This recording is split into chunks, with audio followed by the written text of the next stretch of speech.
ఈ విషయాలన్నిటికీ కూడా ఒక శాశ్వతమైనటువంటి పరిష్కారం ఉండాలని చెప్పేసి మరి ఆ రోజు కూడా 2007 సంవత్సరంలో ఈ యొక్క డెల్టా మోడరేషన్ కూడా నిధులు కూడా ఆ రోజు మరి కేటాయించడం జరిగింది అధ్యక్ష. మరి అయితే దురదృష్టం ఏంటంటే ఆ రోజు నిధులు అయితే కేటాయించారు కానీ దాన్ని ఖర్చు పెట్టడంలో కూడా వెనకబడినటువంటి పరిస్థితి అధ్యక్ష. ఎందుకంటే ఆ రోజు 2007, 2019లో మరి చూస్తే ఆ రోజు 3,361 కోట్ల రూపాయలు డెల్టా మోడరేషన్కి ఈ 3 డెల్టాలకి ఆ రోజు శాంక్షన్ ఇచ్చారు అధ్యక్ష. అందులో పర్టికులర్గా సెంట్రల్ డెల్టా డ్రైనేజీ సంబంధించి 330 కోట్లు ఇచ్చారు. 330 కోట్లు ఇస్తే 2007, 2019లో వీళ్ళు ఖర్చు పెట్టింది ఎంత అంటే కేవలం 85 కోట్లు మాత్రమే.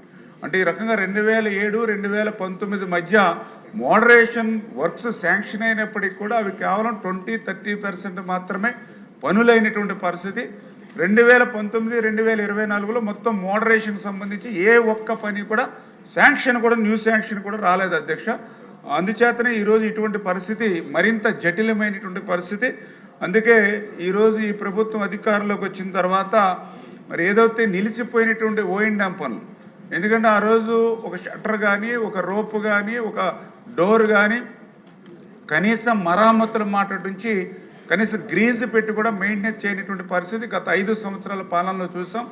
దాని నిమిత్తమే ఈరోజు నిధులు కూడా కొంత మంజూరు చేసి అందులో పర్టికులర్గా ఇప్పుడు గౌరవ సభ్యులు చెప్పినట్లుగా ఈ అవుట్ఫాల్ స్లూయిస్ అంటే ఏదైతే ఈ యొక్క గోదావరి లేదా సముద్రంలో మరి యొక్క నీరు కలిసేటువంటి ప్రాంతంలో అంటే పోటు వచ్చినప్పుడు కానీ లేదా వరద వచ్చినప్పుడు కానీ ఆటోమేటిక్గా డోర్స్ క్లోజ్ అవ్వాలి, మళ్ళీ ఒక పాటు సమయంలో కానీ లేదా వరద తగ్గినప్పుడు కానీ మళ్ళీ ఓపెన్ అవ్వాలి. కానీ ఆటోమేటిక్ సిస్టమ్ కానీ ఇవన్నీ కూడా పనిచేయనటువంటి స్థితిలో, ముంపుకు గురవుతున్నటువంటి స్థితిలో మరి తాత్కాలికంగా O&M నిమిత్తం మరి 2024, 2025లో ఈ సెంట్రల్ డెల్టాకు సంబంధించి 9,21,00,000 రూపాయలు, అదేవిధంగా 2025, 2026లో 31.17 కోట్ల రూపాయలు నిధులు శాంక్షన్ చేయడం జరిగింది అధ్యక్ష సెంట్రల్ డెల్టాకి.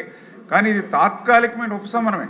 అంటే సెంట్రల్ డెల్టాకైనా, ఇటు ఈస్ట్ డెల్టాకైనా, వెస్ట్ డెల్టాకైనా మేము ఇచ్చేటువంటి O&M నిధులు ఇవన్నీ కూడా నిర్వహణ నిమిత్తం ఇవి తాత్కాలిక ఉపశమనమే తప్ప శాశ్వత పరిష్కారం అనేది లభించట్లా. అందుకే గౌరవ ముఖ్యమంత్రి చంద్రబాబు నాయుడు గారి దృష్టిలో కూడా మేము చాలా రివ్యూస్లో ఆయన దృష్టిలో కూడా పెట్టి ఈ యొక్క డెల్టా ఏదైతే ఉందో ఇది ఫెర్టిలిటీ ల్యాండ్, అదేవిధంగా ఇక్కడ ఒక రూపాయి ఖర్చు లేకుండా గ్రావిటీ మీద ఆఖరి ఎకరం వరకు నీరు పోతుంది. ఒక్క రూపాయి ఇక్కడ కూడా దేనికి కూడా ఖర్చు పెట్టవలసినటువంటి అవసరం లేదు. ఇక్కడ ఏదైతే వెదర్ కూడా పంటలకు అనుగుణంగా ఉంటుంది, ఇక్కడ ఈల్డింగ్ అంతా కూడా చాలా బాగుంటుంది. అంచేత ఇట్లా ఫెర్టిలిటీ ల్యాండ్ ఉండి వెదర్ బాగుండి ఈ రకంగా ఈల్డింగ్ బాగొచ్చి మరి గ్రావిటీ మీద వాటర్ వెళ్ళిపోయేటువంటి పరిస్థితి ఉన్నటువంటి డెల్టాని అంటే కొత్తగా మనం ఎక్కడో నూతన ఆయకట్టును తీసుకురావడం ఎంతో ముఖ్యమో ఉన్న ఆయకట్టును కూడా కాపాడుకోవడం అంతే ముఖ్యమైనటువంటి విషయాన్ని ఈ ప్రభుత్వంలో కూడా చాలాసార్లు మేము రివ్యూ చేసి దానికి అనుగుణంగానే ఈ యొక్క డెల్టా మోడరేషన్కి సంబంధించి మళ్ళీ ప్రక్షాళన చేయడం కోసం మరి ఒక సర్వే చేసి ఒక DPR చేసుకోవాలి. ఆర్థిక పరిస్థితి దృష్ట్యా రేపు వరల్డ్ బ్యాంకు లేదా ఇతరత్ర ఏదైనా మరి లోన్స్ తీసుకురావాలని అన్నా ఒక DPR చేసుకునే ఉద్దేశంతో అటు వెస్ట్ ఈస్ట్ 2 ఉభయ గోదావరి జిల్లాలు లైడార్ సర్వే వైమానిక ఏదైతే లైడార్ సర్వేని కూడా మేము 13.428 కోట్ల రూపాయలు మన సెప్టెంబర్ 25లో శాంక్షన్ చేసాం అధ్యక్ష. ఈ యొక్క లైడార్ సర్వే కూడా ఈ హైదరాబాద్ IISc టెక్నాలజీ సంస్థ కూడా ఏజెన్సీ కూడా ఫిక్స్ చేసాం. ఈ యొక్క ఏజెన్సీ సంస్థ కూడా మొన్న ఫిబ్రవరి నెలలో అటు వెస్ట్ ఈస్ట్ ఉమ్మడి జిల్లాలో కూడా మరి ఈ నియోజకవర్గాన్ని కూడా లైడార్ సర్వే కూడా వాళ్ళు మొన్ననే ఫిబ్రవరి 24వ తారీఖుతో అది లైడార్ సర్వే కూడా పూర్తయింది సరిగ్గా ఏరియల్ సర్వే. ఇంకా వాళ్ళు దాన్ని DPRలు ఇవన్నీ కూడా మార్చ్, ఏప్రిల్ 2 నెలల్లో తయారు చేసి DPR ఇవ్వమని చెప్పడం జరిగింది.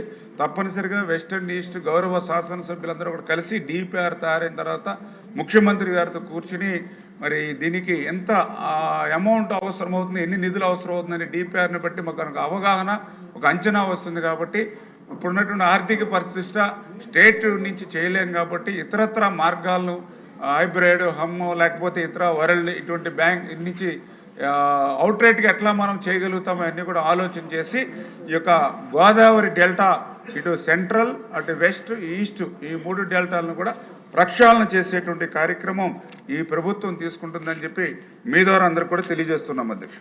సమస్యలు అడిగిన వారిని ఆనందంలో ముంచెత్తడంలో మంత్రి గారికి తప్పకుండా కితాబ్ ఇవ్వాలి.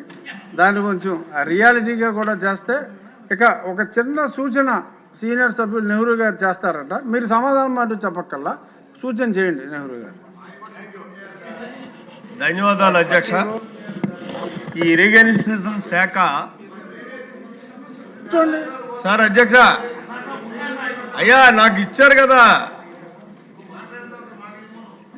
ఇది ఇరిగేషన్ అధ్యక్ష.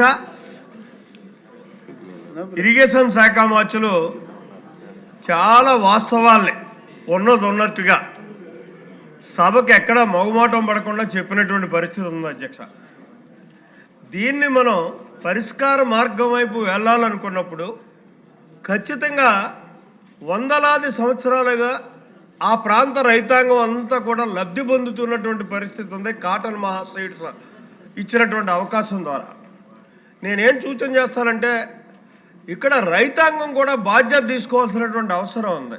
ఇవాళ మనకున్నటువంటి ఆర్థిక స్థితిగతులను దృష్టిలో పెట్టుకుని చూసుకున్నట్టయితే అసలు ఈ వాస్తవాలు అంగీకరించినటువంటి ఇరిగేషన్ శాఖ మార్చులు చెప్పినటువంటి కార్యక్రమాలు కానీ, సభ్యులు చెప్పినటువంటి ఆ లోటుపాట్లు కానీ, మనం ప్రైమరీ